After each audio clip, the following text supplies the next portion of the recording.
Hello, and welcome to the podcast. My name is Tina Yanakino. And I'm Mike Villalobos. And in today's episode, we're going to talk about how to build the quote-unquote perfect contextual strategy, where to even start, and approaching first-party data, and what complements that first-party data. Joining us today is my good friend, Brett Goverman, who is the AVP of Data Strategy at PMC. Brett and I met a few years ago at my prior role as She Media as part of PMC, and funny story, we barely spoke.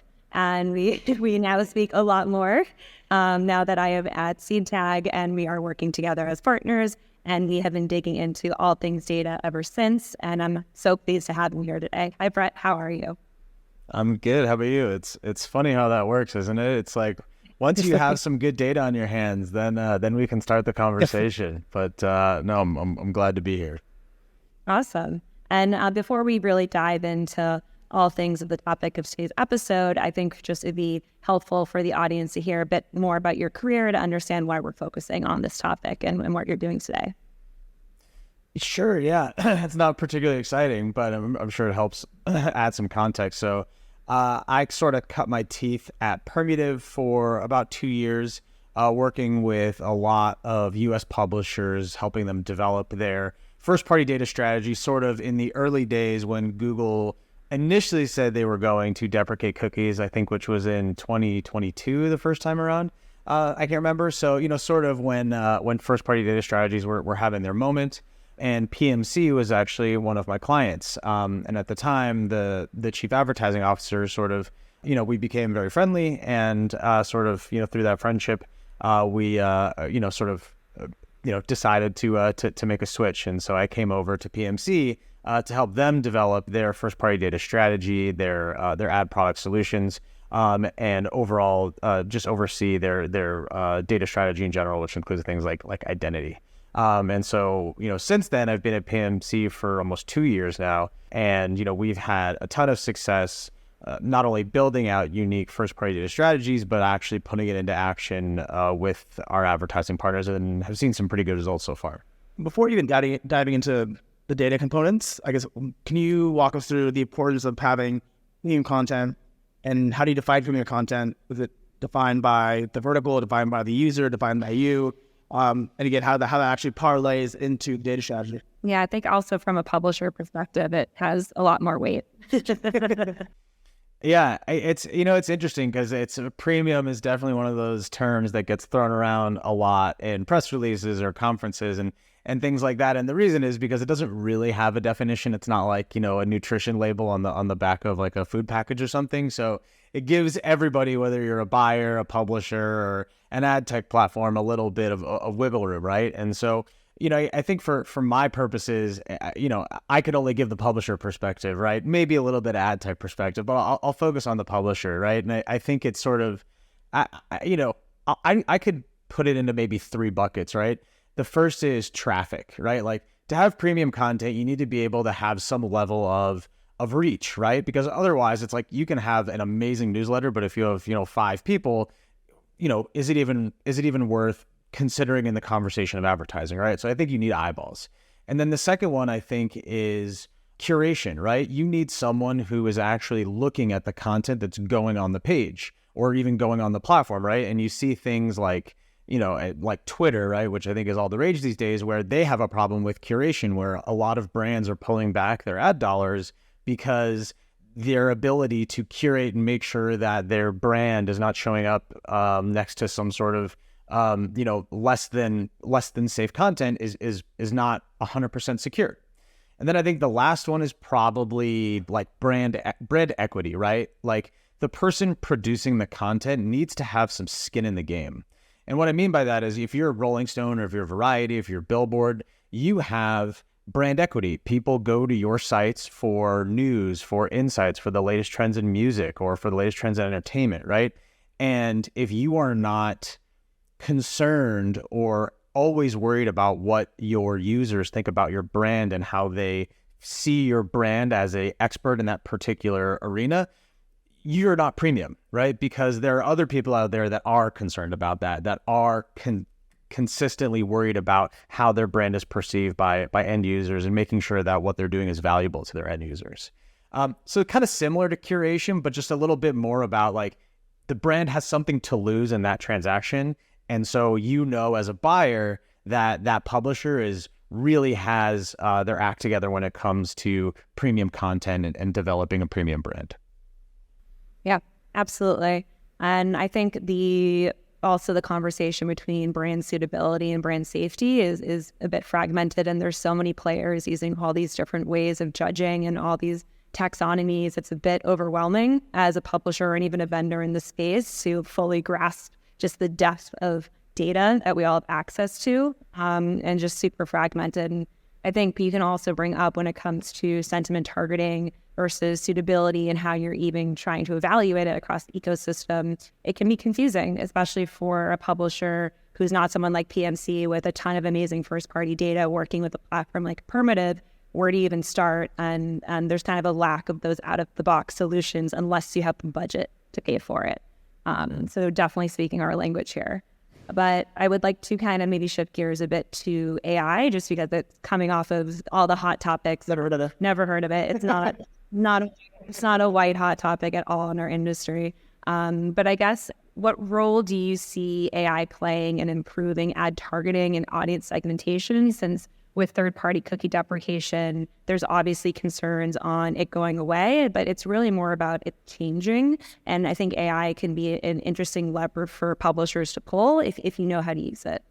Yeah, I mean, if I can't sit here and tell you that I know how to use it, right? I mean, I've used it, very minimally to help me build out decks or, write some emails, pretty vanilla stuff, not really changing the world of ad tech with my use cases. But, I think there's the applications of AI in advertising. I think there's the world that I want, and then there's the world that may occur, right? So I'd like to channel my inner optimist and touch on that one first, right? So I think that, the AI applications from an advertising perspective, through the lens of a publisher, is that the ability to analyze insane amount of data and then decision on it is where I see AI having an application in advertising, right? So if we have some large model, it could be a large language model, depending on what your use case is. But if you have a large model that's evaluating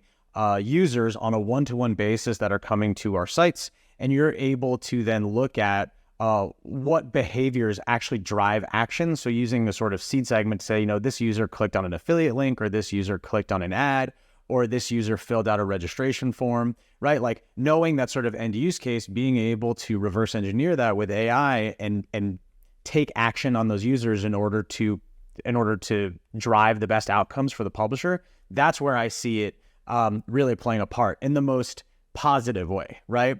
Then there's the other side of the coin, where I think, up until this point, what I've seen with algorithms and what I've seen with AI is that they tend to sort of bring out the worst in people and platforms, right? Like what you see on like Twitter and what you see on YouTube and what you see on Facebook is that like anger and, just opposing views is what gets bubbled to the top, because oftentimes what the algorithm is optimizing for is engagement, right? And I've never seen anyone more engaged than when they're pissed off at somebody, right? And so that's where I see the other side of the coin, where it's not for good. It's not within premium environments. It's not where someone like PMC or like Condé or like Hearst or any of these other like major publishing networks are sort of able to hone in on specific use cases based on their content and their audiences. It's sort of when you unleash it in the wild, wild west, and it sort of optimizes for these things that maybe the platforms don't even know what the outcome will be. And I sympathize with buyers, right? Because if you're a buyer, you almost have to buy in Facebook or have to buy on YouTube, right? Or TikTok or whatever it is, right? Like I'm not telling you that you should spend all your money with PMC, but the reality is that with sort of AI sort of being let out of Pandora's box and these platforms already integrating it into their algorithms, how do you know where your brand is showing up and what the effectiveness is of those campaigns? And the reality is I have no idea. Yeah. And and the buy side also is severely underregulated, for lack of a better word, and especially coming up on an election year. It tends to be like whack-a-mole with all the the political ads that we get and the mislabeling and to get around the different blocks that we'll have and the firewalls. So it's definitely kind of a scary situation that we all have to deal with. But I do see a place for AI to help with those moments, as long as it's trained well and trained in the right instances. And you're always going to need human intervention and human overlords, so to speak, to better manage it and use it effectively. It's going to be a very interesting next 2 to 3 years, especially with this upcoming election cycle. Both of you guys, I'd love to hear on the publisher side, right? Like we've talked about optimization and just how do you categorize / like optimize for viewership, right? But more importantly, with copyright and copyright residually, like how do you work through generative AI, right? Because now you have, let's say you have a sample size of the last 50,000 blogs, you want to produce something in a political view or just for entertainment. Are you replacing the writer in and of itself, or are you letting the site kind of create its own website, or what's that look like in the future? Yeah, I almost see like, can we do almost like a blockchain NFT situation where there's somehow a royalty or a traffic attribution back to the original creator of content? Exactly, the blockchain model. I don't know if someone could be doing it now. I think that's a really good idea. Maybe we should all sidebar about this later. But in my head, that would be one situation that works. Brett, I don't know if you feel any different. Yeah, I mean, if you understand blockchain and you don't just say it as like a sort of buzzword, like it is perfect. It is a perfect technology to attribute, the creation of content and usage of content to its initial creator, right? Now, as much as I want the perfect technology to be applied to that AI usage, fundamentally what it comes down to is, does Microsoft or does Google or any other sort of AI platform really feel like they need to pay the piper, right? Like traditionally, for the past 10 years of ad tech, publishers have really not gotten their fair share, right? We get sort of what's left over after all the ad tech fees and all the sort of repurposing of data, right? This is an opportunity for us to, and I think you actually see that with, the likes of Barry Diller and, a lot of other publishers, including PMC, sort of putting up a bit more of a fight because we know the story, right? Like if we don't have a voice in this game, Google and Microsoft will speak on our behalf. And I hate to break it to most people out there, they don't care about publishers as much as they say that they do. And so, I think that's where, the easy solution outsider looking in is, blockchain, right?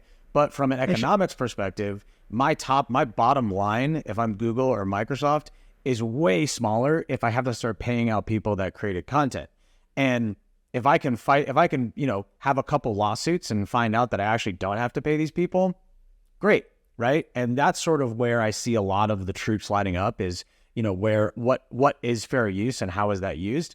I think objectively we can all look at the usage of publisher content and say that's not fair, right? Like you're using my data, you're using my content, you're using it to monetize on the other side, and at the same time you're reducing traffic to my sites based on the usage of generative AI within a search platform, right? But when you look at the law, which no one really cares about fairness when it comes to the letter of law, the fair use is a very general term, right? And I think that at some point in time, there's going to be a decision on what that actually means, and that will fundamentally dictate what that technology is, right? Because once Google or Microsoft is forced to pay publishers, that's when they actually start looking at what that technology will be. Until we get to that point, this is all speculative, right? Like they're not going to give us money out of the kindness of their hearts, and so. As much as I see blockchain as a possible solution, we're not even there yet. Like we got to fight the good fight before we even touch what that solution looks like. It's in the same vein of usage and users. Where do you see consumer data privacy falling within that framework? I think we've seen quite a bit of movement within EMEA, but we have CCPA here west, and I would say it's kind of dragged out a little bit. It hasn't really advanced too much beyond that. What do you see that play within the publisher? I think it's actually +1 for publishers because now you're controlling and operating off your own data versus having someone else mine the data on the third party side. So we'd love to kind of hear your thoughts on.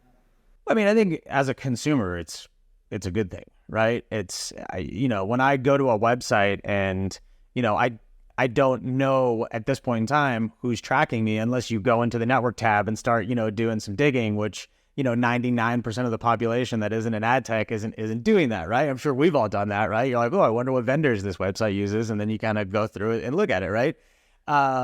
But, so on the consumer side, I think it's the right way to go, right? Like, you should have control over how your data is used in the ecosystem and more importantly, know who's tracking you. I think that's the fundamental point of these regulations. I think from a publisher side, I see it as a net positive, mostly because the access to our data and therefore the repurposing of our data is just harder, right? So in this world of privacy regulations, publishers have far more control over how their data is used, right? And from my perspective, that's a great thing because we now have the ability to sort of exercise our power and more importantly, optimize our yield, right? If we know that in certain places our data is worth more than others and we can optimize for that, we're absolutely going to do that.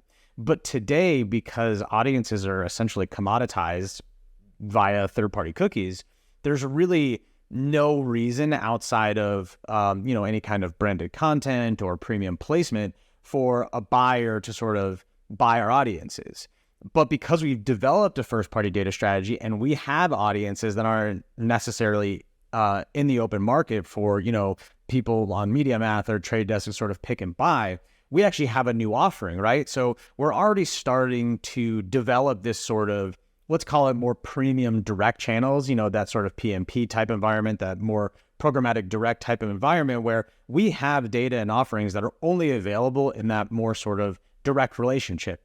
And that's been one of the shining stars this year for PMC is that our PMP revenue has been increasing year over year, which I think is something that I can talk all day about how much we want to create these more like private relationships with buyers, but if the revenue isn't there, it's really not, it's not worth talking about. But I think from a business, that's what we're seeing. Got it. Look, you touched on quite a bit across the board. I'd love to distill that down to like one or two things. What are you most excited about in the next 12 months, 18, 24 months? It could be anything from AI through to just general monetization within the publisher network, right? I'd love to hear your thoughts on that. I think the privacy sandbox is actually coming to life, right? I think up until this point, there's been a lot of, press releases and documentation and sort of, a lot of like, well, what do you think about topics? And what do you think about Fledge? And what do you think about Flock? And like, I think, what I've seen from Google and like, in a lot of their press releases, like it's going to happen, right? So, what I'm most excited about is I think that they're going to be testing a portion of inventory come the beginning of 2024. I could have that timeline wrong. You should definitely double check me on that. But I'm really excited to see what that test looks like, right? Because that will fundamentally tell us what the open web will look like without cookies.